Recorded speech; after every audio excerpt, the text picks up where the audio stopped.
listening to Finding Your Genius Zone with Dirk Nevelle. It's not just a job. It's not just a paycheck. Or at least it doesn't have to be. With the help of experts across industries, Dirk helps you find your passion and career, as well as exposing the unknown parts of every vocation. Let's go deep. Let's find your genius zone right now. Here's Dirk Nevelle. Hey, everybody, this is Dirk Nevelle. Welcome to the podcast. On with me today is a friend of mine. I call him RG. His name is Ryan Grant. But, you know, when I was thinking about this podcast, I thought of Ryan right away as one of the guys that I would really love to have come on. And just so you understand our connection, we are in the same industry. And my exposure to RG was a few years ago. We were part of the same coaching group. And I knew who RG was. And when I met him, I just was like blown away. And the thing about RG that you're going to get is not only is he really, really good at what he does, but he is just an all around good person, amazing dad, amazing husband, sports, basketball, you name it. He's skilled in about everything there is. But what he's doing that's so unique is, a lot of us decide to get into a career and we don't know the full picture, but what he's doing, and I'll let him expand on that, but he's really changing an industry that's been the same for a long time. And, he is so driven, but so smart. And if there's anybody that can do it, RG is someone that I totally believe in. But I think you're going to get a lot out of his experience and his mindset and what goes into his intentions when he's doing his thing. So RG, welcome. Thank you, brother. I appreciate you having me. Thank you for the kind words. That was very nice. You're welcome. I'm going to let you kind of just tell the audience a little bit about what it is you do. And, we'll go behind the curtains in a little bit and get deeper, but maybe just overall, if you could just kind of explain the nature of your job. Yeah. Job or what we're trying to do in this, in the business? Latter. Got it. So, I was fortunate to be one of the top 25 mortgage professionals in the country for, quite a few years and, from like 2015, 16, 17, 18. And there were some things that happened in 2018 that really made me analyze why I was doing what I was doing, right?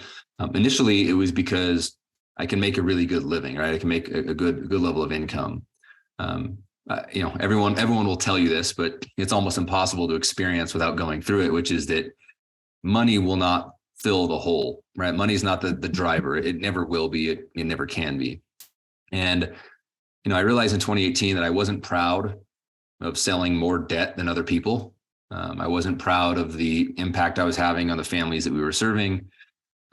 I was more and more each year feeling more commoditized, right? People were just trying to find the cheapest version of our industry.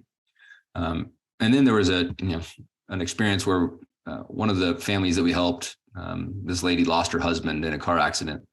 And turns out they didn't have life insurance. They had to sell the home that they just bought a year ago. They spent a lot of time, money, and energy acquiring.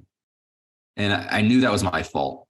And I was like, man, we're just selling debt to people, right? With no regard for their actual well-being, right? With no real interest in what happens for the next 30 years that they're going to have this debt.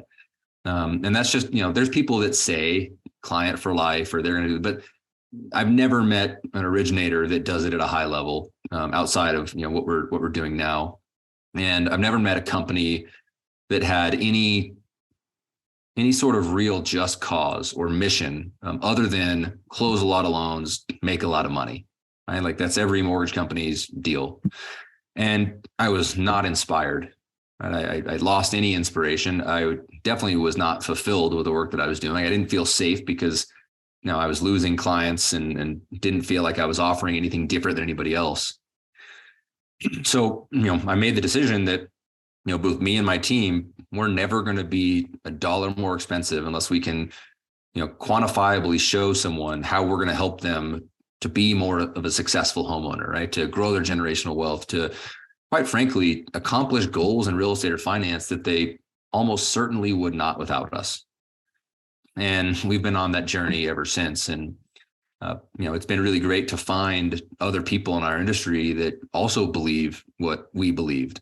And those people are now coming together under Neo Home Loans. And that's why we named it Neo. It means new, right? We believe that we can be the new expectations that people will have of a mortgage lender. And I'll tell you, it's hard, right? It really is. Each day the industry is moving more towards click button, get mortgage, stay stupid, right? Don't educate yourself, just go in debt. And they have more money than us, right? They have more exposure than us. They have more people than us. And so, and with the environment that we're in today, we have to work 10 times as hard to share with the world what we're trying to do. And I always tell people in the last, 2.5 years, I don't think I've ever worked harder in my career, but I also have never been more inspired or fulfilled doing it. Right. And so, I know we're doing the right thing, right? And it's not because we're making a ton of money. It's not because we're, hiring a lot of loan officers. It's because the culture we're building is one that everyone is proud of, right? That like when we're done with our day, we're fulfilled with the work we've done. And we know that when we look back on our careers, we're going to have a lot of pride in the legacy that we've created, not because of the company we've created, but because of how successful the clients who chose to work with our company have become. Right. And that to me, that's the measure of any company. Yeah, I love that, RG. When you're talking, I'm thinking about, it wasn't like you were unsuccessful before this awareness or this decision to kind of go in a different direction. You were one of the top guys, as you said. What was driving you before this kind of awareness or shift? Were you just thinking my definition of success is just sell debt, as many loans as I can? You did that, but what was driving you before this? Yeah. Tony Robbins says this, one of my favorite quotes is that success without fulfillment is the ultimate failure. And what I was trying to fulfill was income and competition, right? Because I've always been like a massive competitor. I'll take any profile, quiz or test you put in front of me, and competition's like always my number one, as you well know, right? From our golf outings and other stuff that we do. But when you reach a certain level of income, you realize like, okay, well, more is not going to fill the void. It's not going to help. Right. And I started to see like the path that we were leaving behind us. Right. We were leaving a path of homeowners with debts, and we were leaving them to figure out what to do in every other area of real estate or finance. And like, it's very apparent. That's why there's a 1% of this country. Right? That's also why there's a 99%. And the 99% is not, the only difference between them and the 1% is they don't have information, right? There's nobody providing them proactive information to navigate the changes and evolutions in their life. And we can do that. We have every tool available to us. Like we understand personal finance. We know holistic wealth. We understand how to retire with real estate. We understand everything from, small checking and savings accounts to large retirement planning things. Like, now we're not experts in all those areas, but we know enough to ask the right questions, right? We know enough to give them the right information. And so you could consider me successful because I had a good income, right? You could consider me successful because, we had a great personal life with, my wife and kids and extended family and so on and so forth. But there was it was very apparent in 2018 that the fulfillment had very much changed, right? It was, and I think that happens in different parts of your life, right? Like you have like Maslow's hierarchy of needs, right? Like, well, to be fulfilled, you just need the base level of, shelter and food, right? So then you're fulfilled there. And then you kind of start to move up and realize that, at least for me, true fulfillment was less about me and more about, the families that chose to work with our group. Yeah. This is a great into what you're making me think of something. So, the dance that I have on this podcast is I would love younger adults, people deciding to choose their life work, to try to kind of get clear on what it is that they're naturally gifted, interested in, et cetera. And so you're giving a great example of you were super successful and then you had this realization after time. So you took action, you were successful, and then you realized it wasn't enough or you wanted more out of this. what I'm trying to do is like, I get the fact that you got my dad's voice is you get out there, son, get a job, and it's work. That's why it's called work. But what is your advice to somebody that's, they've got a lot of voices in their head. They're coming out of school. They're thinking about paying off debt, college debt. Their dad wants them to be a lawyer. Their mom wants them to be a doctor. But like, what if you could rewind the clock a little bit, like, and get more in tune, like with yourself at 24 years old? Like, how do you expedite that awareness, or do you think you can? I think you can. I would have hired a coach or a mentor very early on in my career. I started in the mortgage business when I was 21, 22. I didn't know I didn't have coaching until like 2015. I started doing that. So 9 years in my mortgage career, I never had a mentor. I never had anybody who had gone before me to say, no, you're not really doing it right. Or, okay, you're starting to make some money, but here's what you should do with it. And here's how you should look at this. And it's just such an easy shortcut. I don't know why more people don't do it. Like me, I didn't even know professional coaching was a thing. Right. But, a lot of people, again, it's hierarchy of needs. You come out of college, you're very rarely know what you want to do. Right. You pick a path and you go down that path. And a lot of people just stay there for 30 years. But if you can audit not just what you're doing, but how you feel about what you're doing. I wish I would have done that much earlier in my career. I got to the end of the day and I just saw, a paycheck and I was like, this is great. I don't know where else I could, earn this level of income. And I didn't audit how it made me feel. I didn't audit the impact I was having. Because at 20, you don't think legacy, right? You don't think about, social impact. You don't think about, how many people you want at your funeral, right? And what you want them to say about you. You just think, I need to make money. I need to pay off student debt. I need to buy a car. I need to buy a house. I want to impress, girls. You just think about, normal evolutionary things. Yeah, no, I'm with you. Like, as I know this may sound a little strange, but for me, my definition of success was my dad's, and I didn't realize it till I got into my 30s. He was always comparing, people living on the lake, money. I mean, just good looking people. I was just very superficial. And I realized when I first got into lending, I went strong and I did really well. And after a while, like it felt empty. And it's not like I didn't like what I did, but I was so fixated on being a top producer and making a lot of money. And I love money, but it was an empty feeling for me. But this is great. What you're talking about, like, I love that you said audit how you're feeling. I mean, when you really understand what RG's saying, it's like, pay attention to your emotions. And like, taking it a step further, like I always say, like, what do you do on a Saturday when you have a whole day to do nothing? And, 7 hours feels like 20 minutes. And I just wish that people would identify and be aware of those things and maybe align that with the career. But you're right. A lot of times you're young and you're not thinking like that. But I think a shift can be made. You gave me a quote or something about meeting the person I don't want to butcher it like Tommy Boy, but yeah. You know what I'm talking about? That quote? I do. Yeah. Can you give me that? Yeah. It's my greatest driver in life is that, the definition of hell is when the person you are meets the person you could have become at your fullest potential.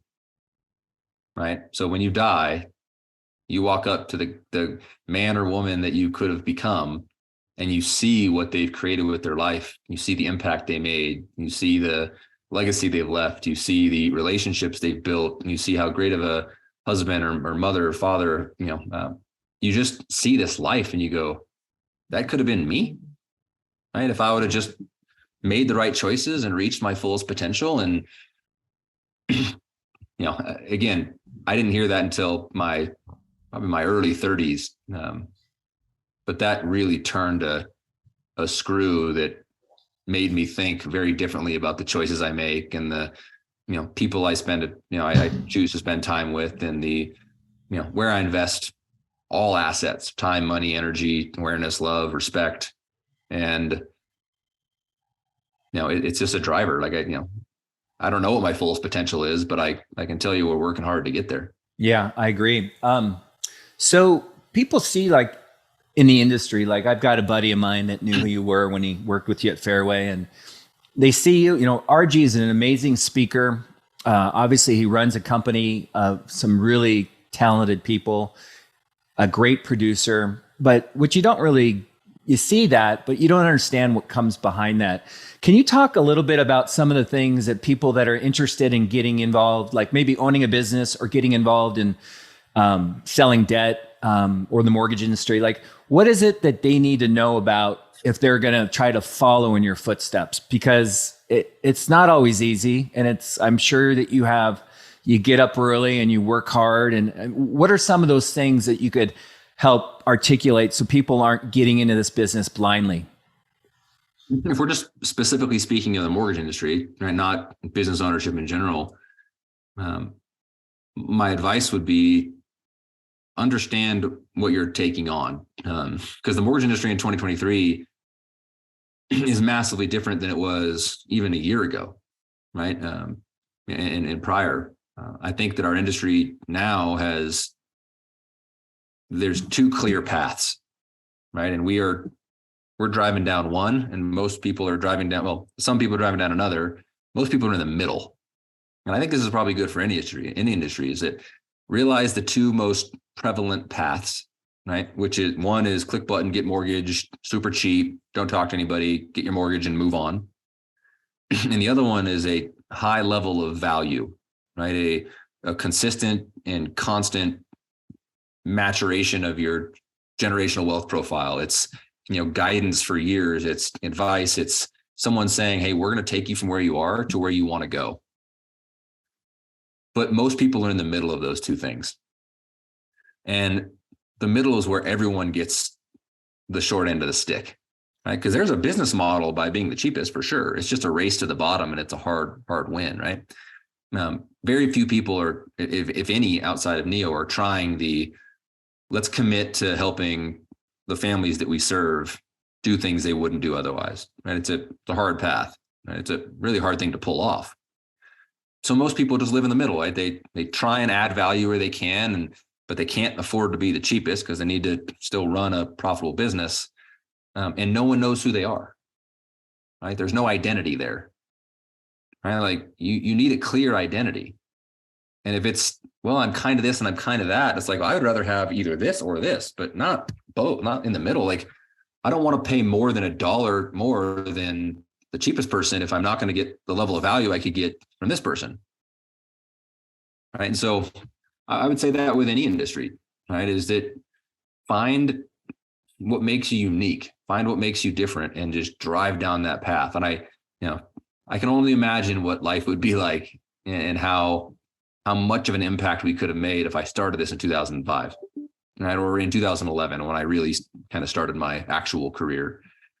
But then you mature, right? Like, if hindsight was always 2020, nobody would have any problems. But I think the maturation of my business growth has just been a lot of curiosity, right? Just always stay curious and ask questions and think into the future.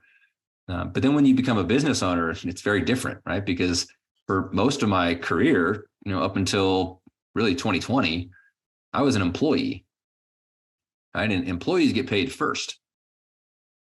When you own a business, you get paid last, right? And you make decisions very differently, and you invest your own money, and you take risks, and you get away from the comfort zone, right? Because we do talk about the zone of genius all the time. I was in my zone of excellence and zone of competence for 99% of my career, and then still many times am today. But if you can get into that zone of genius, it's amazing. You just have to realize you're going to take a little risk because you had certainty here, right? You had income here. You knew you were good at this. And when you pull away from that to step into your genius zone, it's scary because you give a lot of that up, right? And that's where you have to have a ton of self-confidence, and you need to have a really strong self-talk. You need to have a really, consistent positive voice, and leave your negative voice at the door. And that's just a day in and day out battle. Yeah. And I have the unfair advantage. I've watched you and I know like RG's one of the founders of this company, Neo, and I don't know how many officially, but I know 3 or 4 of the guys and one of the things that I keep seeing when people are super successful is who you surround yourself with. And certainly you have the skill set and knowledge to do something on your own and be very successful. But when you join up with like-minded individuals, I think it's crazy potential. And I see that at Neo. So, when people think of jobs, I don't think they do, but like for me, I didn't realize how important freedom was. At 24, I was thinking dollar signs. And like for me, I'm very involved with my kids. I was working in technology, got into mortgages, mainly because I didn't want to be away from my family. I wanted to coach. I wanted to wake up with them, go to bed with them, take them to school. So freedom, I like to be my own boss. I don't want to be capped on my compensation. Those are a few that are important to me. What is it about your current environment or your industry that you've chosen? Like, what is important for you? I guess obviously one is making an impact, changing people's life, not just selling them debt, but sticking with them for their entire life. What would you say are 2 or 3 other things that are crucial that you need to have part of your career that, there's no way that you could live without them?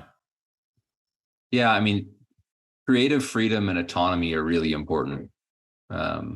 It comes at a cost though, right? Because when you move out of employee into self-employed and then into business owner and ultimately into investor, which is kind of the top end of that, you get a lot more creative freedom, right? You get a lot more autonomy.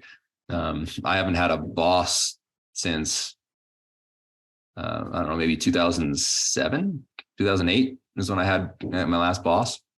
To me, the thought of like asking for time off feels very restrictive. But yet I realized, the importance of, having that in an organization, right?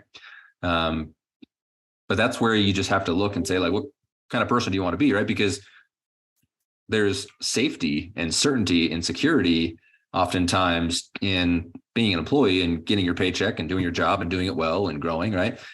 But when you move into the world of, business owner or, leader of an organization, you can have more creative freedom and autonomy, but in a large way, you don't, right? Like since I became, self-employed or my own boss, like I've worked way more hours, right? Like it's not an 8-hour day ever. It's a lot more, but you get some time off. And then at that point, it's just a matter of like feeling out where you should be on your calendar, right? Like if you look at my calendar, it's pretty insane, right? It's just go to end. But when I end, right? And when I start. And having that ability to like, shut off and shut down, and nobody's going to be like, hey, we need you to come in on Saturday or do this. It's like, that wasn't part of my plan. So I'm going to stick to my plan because it's been working. And look, everybody wants freedom, right? Everybody wants to make their own schedule and do their own thing. But until you realize the risk associated with it, right, is that if it doesn't work out, if your leadership doesn't work out, if your, business that you're trying to create doesn't work out, well, then you have to go back to that, which is also a hard thing to do. Yeah, no, it's a good point. I think people are thinking like owning your own business, starting your own company is really fun and sexy and, exciting, but there's stuff that you're just bringing up right now that it's not for everyone. I mean, there's a lot of risk, like you said, and you are the last one to get paid. Are there anything you can think of, let's just say from a mortgage industry standpoint, as a producer and even as an owner of a company, other than the risk that you've seen from people that you've worked with, known, that you would caution people like, hey, I don't want to say like, what's the bad part about your job, things you don't like, because I know you're a pretty positive guy, but if there were a couple things you would throw out there that, sometimes it takes 10 years for someone to find that out, right? Like if you could give them good advice up front, like, okay, just so you know, if you're going to pursue this, be aware of this and this. Maybe a couple things that you don't like about your job or your career. I would say the things that I don't like is the way the industry tries to create like false separation. We'll put it that way. Right? I know intimately almost every mortgage company that exists in the marketplace today. Right? And I can't find any real level of separation between the organizations. And to me, that's disheartening, right? Because there's a clear separator between Dell and Apple, right? For better or for worse, right? There's a clear separator between, Nordstrom's and JCPenney's, right? There's clear separators, but our industry just hasn't tried that. We're all just doing the same damn thing. And we convince ourselves that we're actually trying to do something different when it's really just some people are better salespeople, right? Some people have better personality. Some people have better influence. Some people work harder, right? If you really dissect someone's career, right? Some people are just willing to do it for cheaper and do it more. If you really dissect each of the, companies or originators, you can clearly see, okay, well, that's the difference, right? But it's not really different. You're just better at that than other people. And I really wish people would take it more seriously, right? I wish people would believe in themselves more, right? I wish people would dive more into the financial aspect of what we do, because this is a massively important. I mean, you think about the impact that our industry could potentially have, right? Over 70% of America does not have an estate plan or will or trust, right? I think over 60 some odd percent of America will never speak with a financial planner or get financial advice other than maybe a family member, right? Those people are doing their own taxes. But 95% plus of America at some point will just raise their hand and be like, I wonder if I could just buy a house. Like maybe I'll ask if I could buy a house, which means that our industry has the greatest opportunity to impact the largest number of families in the United States from a financial wealth perspective. But we've never done it. And we talk about helping people. Like, Dirk, if you go to, let's say you go to the doctor and you get prescribed a medication and you go to the pharmacy and you pick it up. Do you believe that your pharmacist is helping you? No. He's just fulfilling an order, right? Like a transaction, an order was placed, he fulfilled that transaction, and he's going to go do it again for somebody else. That's what the mortgage industry is. We've just convinced ourselves otherwise for a very long time. Right? And for a very long time, there's been more orders than there's been people to fulfill those orders, which is why we've seen a lot of level of success in the mortgage industry. Well, now that's changed, and mental health is a real problem in the mortgage industry because people are like, wait a minute, I thought I was really good. It's like, no, you were just there. Right? Yeah. Like if you want to be really good, you need to be able to tell me how you can impact the life of a family in a way that your competitor cannot. And almost no one can do that. And that level of apathy or lack of interest in improving in your craft, it's not acceptable. Right? Like we're doing a job that really should require a higher level of financial education. It should require, a greater level of being a fiduciary, but that's just not been a thing, which is why we've seen so much, how the mortgage industry actually damn near bankrupt the country at some point, right? And it's better now, but it's still not anywhere where I believe it should be. So a question, I think I've asked you this before, but I'm going to ask it again.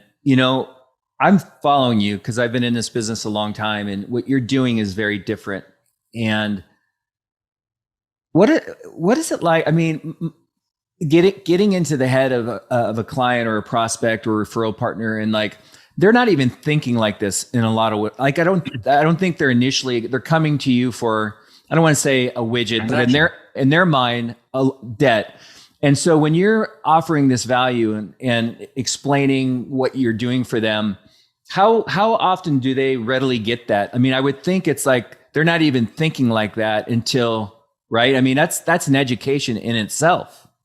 That's why what we're doing is so difficult, right? And I was, somewhat naive in thinking that it would be easier, but we're essentially developing a whole new product, right? That no one ever asked for, right? That, nobody even thought that they wanted, right? Everyone thought what they wanted was just a low rate and low cost and close on time, right? But our job now is to show people, A, what's available, and B, what they really need, right? So if we can open the scope of view from 30 days, which is what most people look for in a mortgage lender, to 30 years, and start to show people what they really are going to need to go through, like what it really takes to become a successful homeowner and to grow your generational wealth and to accomplish real estate financial goals that you probably would only dream about, but never actually do because no one's helping you.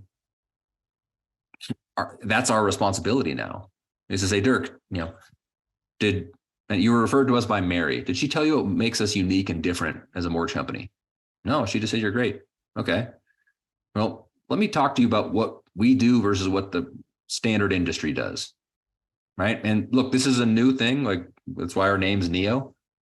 Right. But I believe that once I show you what you have in store for the next 30 years, you're going to realize that you're really glad we're talking right now. And look, depending upon where people are in their financial journey, some people fall over out of their chair and just like, oh my God, I'm so glad I met you, right? Because I need all these things. And other people are like, I just kind of want a mortgage. I don't really need that. And so that's the second part of our job, is to be able to meet people where they are, right? And the person that's totally buttoned up financially and has all their ducks in a row, we don't need to go overkill with them. But what I will say is, if you're that person, I'd say, Dirk, I'm happy to complete the mortgage transaction for you, as long as you're at least open and willing to experience what we're going to do after the transaction, right? Because if you're just open to it, what I believe is that you'll realize all the transactions you've done in the past, you would be much better off today if you would have worked with us for the last 10, 20 years. And clients are like, yeah, I'm open to that. No problem. Right. So again, it's a lot of emotional intelligence, a lot of figuring out where people are and not jamming what we do down people's throats, because different people take it differently. Yeah. I mean, you don't know what you don't know. Right. And your job is extremely difficult, but once the connection's made, it's very sticky, and it's, that's what we want in our industry. Any industry is loyalty and customers for life, but I think the more time you put into this, that's what you're actually getting at the end of the day, is you're attracting, I call Tribe, which is the coaching group that you guys started, but you're attracting your kind of people, correct? Yeah. Or creating them. Yeah. I love it. Because ultimately, when you're talking to the consumer about where they are, most of them have no clue as to where they could actually go with the right advice, the right guidance. And, you said you were trying to create loyalty or stickiness. What we're trying to create is dependency. Like, we want people to really depend on us to help them in ways that they just wouldn't help themselves typically. Right. And that's a massive level of pride and responsibility and an honor for us to have someone say, like, man, I don't really know what to do here. Let me call my, mortgage professional at Neo and kind of see what their thoughts are. But, our motto is, look, if one of our past clients calls us and says they want to buy, sell, or finance a home, it's a failure on our end, right? Because we should be so proactively engaged with them that we help them decide when to buy, sell, or finance a home. Just think about, if you were not in this industry today, or if you're listening to this today, right? Less than 16% of America thinks it's a good time to buy a house, right? Almost every seller thinks it's a seller's market. Almost every buyer thinks it's a buyer's market. Every headline says don't buy. If you own a home and you want to get a new one, you have to trade your 2% for a 7%, right? You see banks collapsing.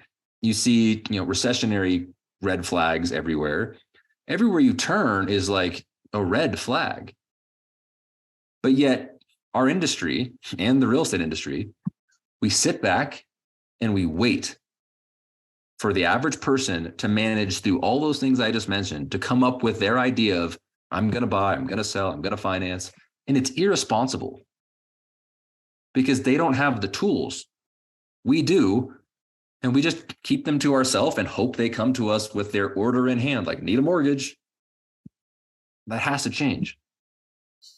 Yeah, I mean, I can really feel it from you. I mean, that's the thing. We've had conversations in cars going golfing or, on our trips with coaching. I mean, you have an authenticity. I mean, it's so real. And I think that's something that, like, when my daughter, she's a senior in high school, but when she starts looking for school, like, I would want her to watch your podcast, because this is what you need. And I don't want to say to win the race, but to really bring joy into your life and in your career. And like it's inspiring. And there's just so many people I see that don't have that. One of the questions I wanted to ask you in terms of Genius Zone, I mean, you have so many skills.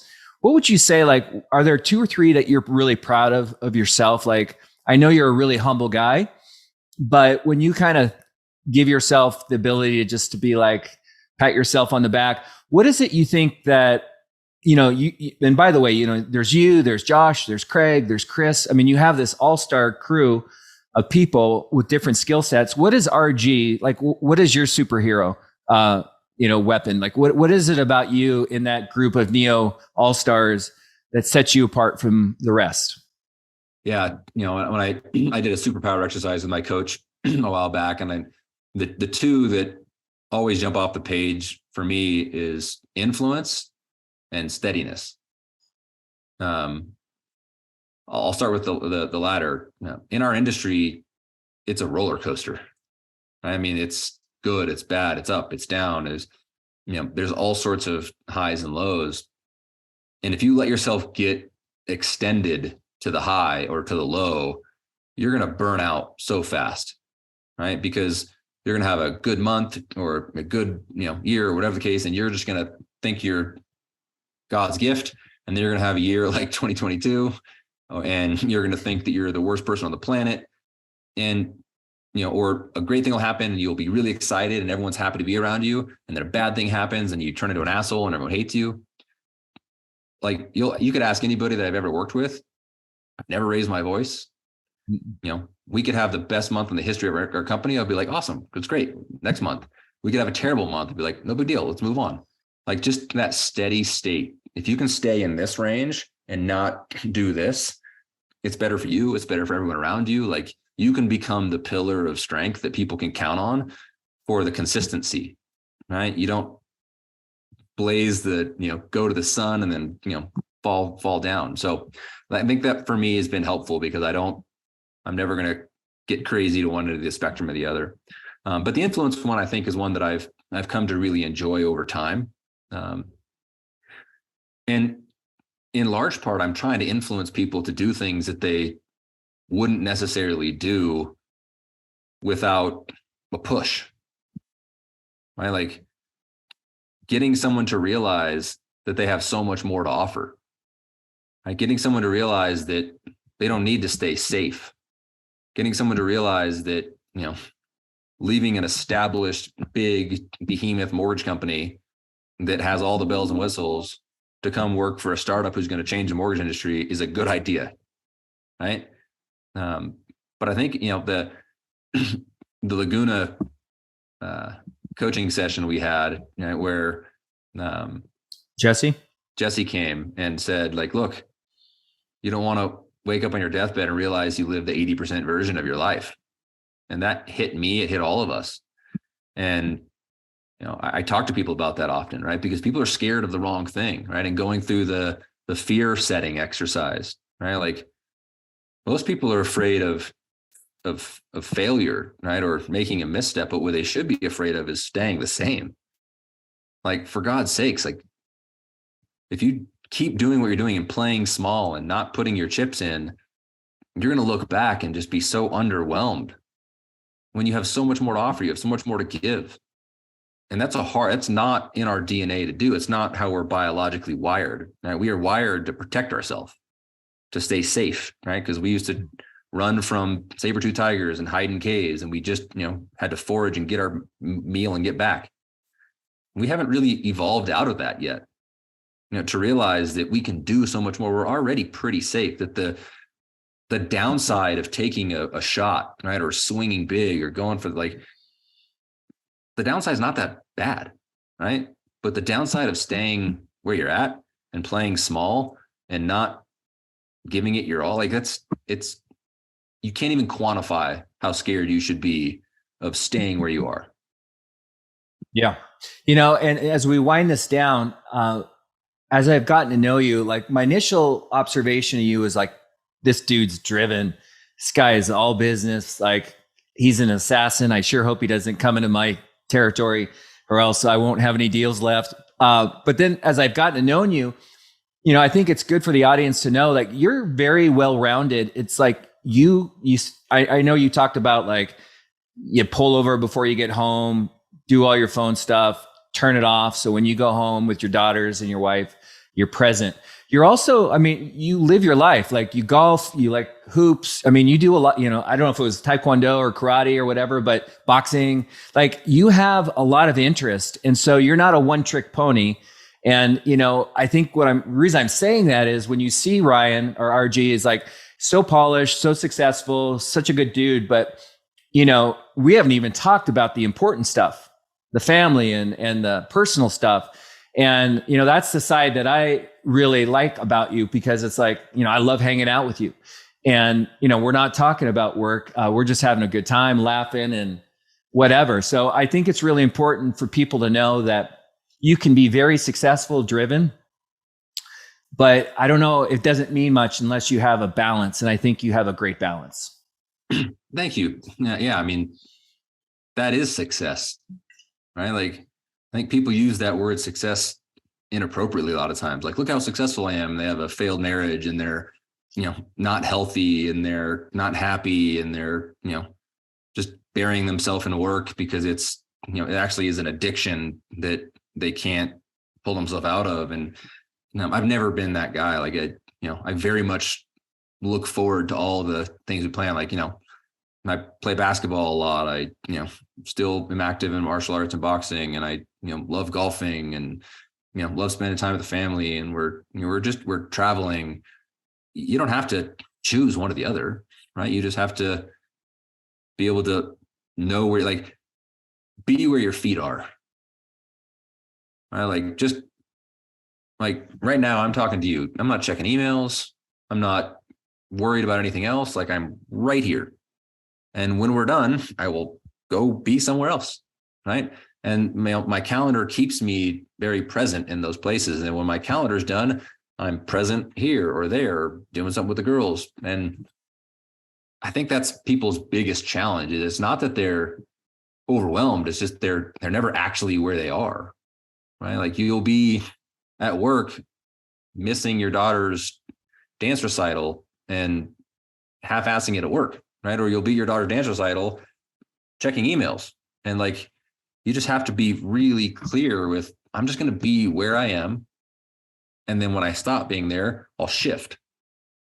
And I think that's been really helpful for me. I definitely have not always been that way, but it's through coaching, through, like, you've been a big influence in that for me. Like, I see how committed you are to your family and how, like, you're just not willing to bend on that. And that taught me a lot, and so that's why I think mentorship and coaching and community and surrounding yourself with people that you love and admire, like, a lot of what I am is because of the people that I surround myself with. And I'm like, I love that. Like, I stole the safety stop from a good friend of mine that I learned in a coaching group. It's not something I would have thought of, right? So a lot of this is just meeting great people, asking a lot of questions, being super curious, and then implementing the things that you love most about the people you admire the most. I love that. And, the thing, as it's been brought up a few times in this podcast, is, you and I we're social people. We had friends, but there's a lot of people that don't have access to successful, mentors or people that, definite are examples of success, right? Maybe they're in an environment where and so my hope with these podcasts is to give these people and adults access to examples like yourself. And I think surrounding yourself, if you can't surround yourself with like-minded people, if anything, maybe you can tune into a few of these podcasts and learn a little bit from, people like yourself. The last two questions before we end this is I always ask this to each guest is if you could go back in time. And by the way, did you actually go to Duke or are you just a Duke fan? No, I went to Santa Barbara, but Duke basketball fan. Yeah, no, if you could go back coming out of Santa Barbara, knowing what you know now, do you think you would have followed the same path or would you do something different? I get asked that question a lot and I don't ever know the right answer. I talk to people that, travel for a year or two and have made the most incredible life experiences and, traveled solo, which meant that they have to push themselves to be more social and take more risks. I really would have loved to have done that because I'm just not that guy. Like traveling solo for me seems like it's insane because I can't share with anybody and I'm not super outgoing to where I would just start up a conversation. But I don't know, man. I think that I believe I am where I am because of the path that I took. And if I would have taken a different path, like imagine if I graduate in 04, I take 2 years off and I travel, do whatever, mortgage industry is falling apart in 06, 07, and maybe I never get in it, right? Because I didn't want to be in the mortgage industry. I fell into the mortgage industry. And so it's hard to go back and say what I would have done different. And I don't know if that's I don't know if that's really a good place for anybody to think, right? It's just like, well, you are where you are now. So like, what are you going to do now? Like, what are you going to do moving forward? Right? Like maybe I take 2 years and travel now, right? Like that's, you always think about things that you could have done. Well, you have a ton of life left to live, right? So just focus on that area. But yeah, it's I a agree. super interesting question. Yeah, I know it's a typical question, but I'm always curious. I said I had two. Now I have two again. One of the questions I really want to ask you, RG, and like to set this question up again, like I'm always curious about what people's intentions are, or what's driving them. And you're so driven, and you do things at such a high level. Where did that come from? Was that just an internal thing you've always had? And I almost think I might have asked you this in the car when we were with Tim going golfing, but was this like a parent thing, like wanting to be loved, or I know not to get too emotional, or was this just, you're just a competitive dude? Or, I mean, where does the drive come from? Because not everybody, I mean, I know I think I'm driven, and I meet guys like you and Josh, and I'm like, maybe I went to too many dead shows, but where does that come from? I mean, is that something that you had in high school, or did that come after college, or where? It started when I was very young, like 4, 5 years old. I started martial arts when I was 4. I started wrestling very early. I started boxing very early. So a lot of very pugilistic sports where if you weren't good at them, it hurt, right? Like it physically hurt to not be good at those sports. And so I always really wanted to win, right? I was playing basketball this morning, right? Like it's part of my Wednesday morning routine. I'll go play basketball, I'm gonna lift weights, and I'm in there by myself and I'm running lines and I'm doing drills and I'm doing all this stuff. And it's like, I'm 40 years old. I'm not trying out for the Bulls anytime soon, right? But if I'm doing it, I just want to be really, really good at it. Otherwise, don't do it at all, right? Like there's things that I don't do at all because I don't want to be really good at them. But if I'm golfing, I'm there and I want to be the best, right? If I'm traveling, right, I want to see everything and do everything. I want to experience all of it. I think I've always been the guy is like, if I'm going to do it, you might as well do it the best you can. And you mentioned about like not hovering, like you're steady Eddie. I mean, you're not too high, too low, but that doesn't mean you don't celebrate your success. Like you acknowledge that, right? I mean, you enjoy, I mean, it's not like you're like, yeah, thanks, and move on and deflect it. Like you acknowledge and it feels good, right? I mean, I don't know how to say it, but I think you know where I'm going. It's not like you're some guy that has all this success and, just, throw it and move on and you don't acknowledge it. But I think being around you really, I don't want to say put words in your mouth, but I think you're pretty proud of yourself. I mean, you should be, right? Yeah. Gratitude has been something that did not ever come natural to me. I was never inherently, I didn't find a lot of gratitude in my day to day because I always thought more, right? Like I can achieve more, I can accomplish more, I can become more. My potential's, higher than this. And that's why, I would recognize the high points for what they are, but then keep moving. And it's been probably over the last 5 years, being in coaching and, really understanding how powerful gratitude can be, that I practice it much more consistently. It's still not something that comes natural. I still have to intentionally sit and think and look around and, experience all of the great things that I've been able to, be a part of, in the life that we have. And I wish it came more natural because it feels like a forced thing, but the more I do it, the more I become aware of it. I love it. Okay. So last question, I promise. Okay. No mortgage, no financial industry, no selling debt. If you had to do something it's just kind of a dream job, at the end of the day, drinking a glass of wine and if you could do anything, if you see a role that would make you so happy, I mean, whether it's coaching Duke basketball or whatever, is there a dream job that you think about?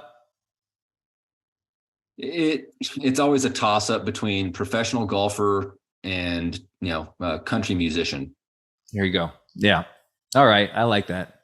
Yeah.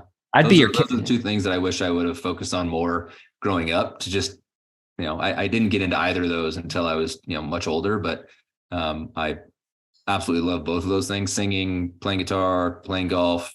I think basketball was probably never really in my, physiological makeup, but definitely was my love. But those two things would be really fun. Yeah, I've golfed with you. I'd caddy for you. That would be fun, especially if you're playing Brahim for money. Maybe the senior tour one day. You never know. You never know, man. So is there anything you've said a lot. Is there anything that's on the tip of your tongue that you feel like you want to say along these lines, or do you feel pretty complete? No, I do. I appreciate this. I appreciate the insightful questions. I really hope that whoever's listening to this, takes some of these things to heart. And I think the last superpower of the three was an implementer. When I learn something, I implement it. If I read a book and I highlight something and I'm like, okay, this is going to happen now. It just happens. There's no, oh, I wish I would have done that. Or, I never got around to it. If it means enough to me to move me, then I'm going to implement it. Right. And there's no sense in listening to an hour-long podcast and writing things down or taking something away if you don't immediately go do it.